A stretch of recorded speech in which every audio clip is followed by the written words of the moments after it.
पुणे महाराष्ट्रात आपले स्वागत आहे। तर आजची आपली रेसिपी आहे तांदळाची खीर। तर त्यासाठी मी 1 चमचा बासमती तांदूळ घेतलेला आहे। त्यासाठी लागणारी साखर आहे, खोबरं आहे किसून घेतलंय, वेलची आहे आणि सुकामेवा बदाम, पिस्ता आणि काजू हे घेतलेलं आहे। आणि त्यासाठी दूध घेतलेलं आहे 1 लिटर। तर मी ते गरम करायला ठेवलेलं आहे।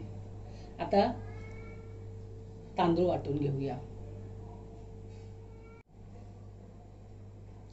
दूध गरम झालेलं आहे।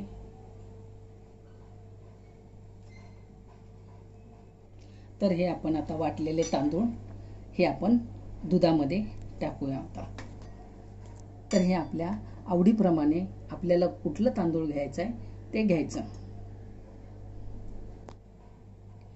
आता हे आपण वाटलेले तांदूळ टाकूया।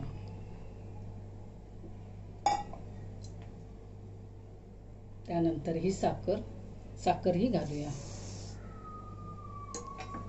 हे आपण थोडं ढवळून घेऊया।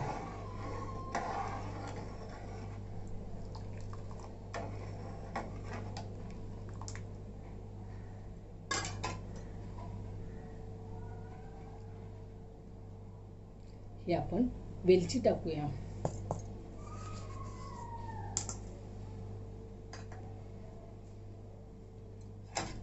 परत आपण थोडंसं ढवळून घेऊया।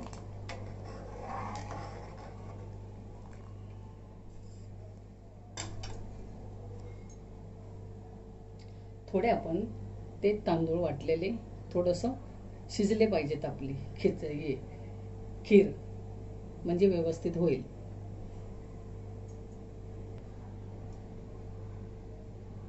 तांदूळ आपले चांगले शिजलेले आहे खीर। तर आपण आता हे खोबरं टाकू किसलेलं।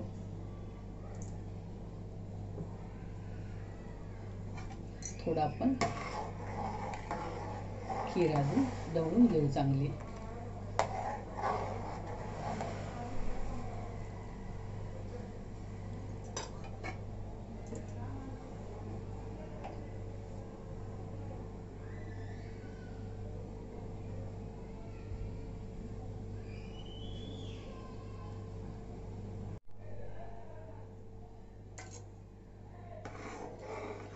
खीर आपली तयार आहे।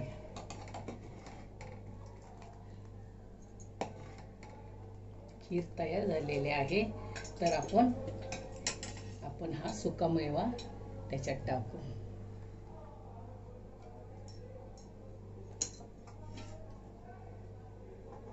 आता थोडंसं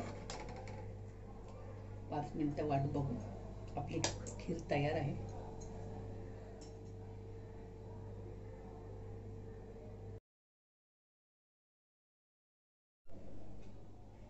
तर मैत्रिणींनो, अशा प्रकारे मी बुद्ध पौर्णिमेची ही रेसिपी माझी आज आमची झालेली आहे। तांदळाची खीर आणि पुरी। तर पुरीची आपली झालेली आहे, तरी सुद्धा मी खिरी बरोबर आणखीन बनवलेला आहे।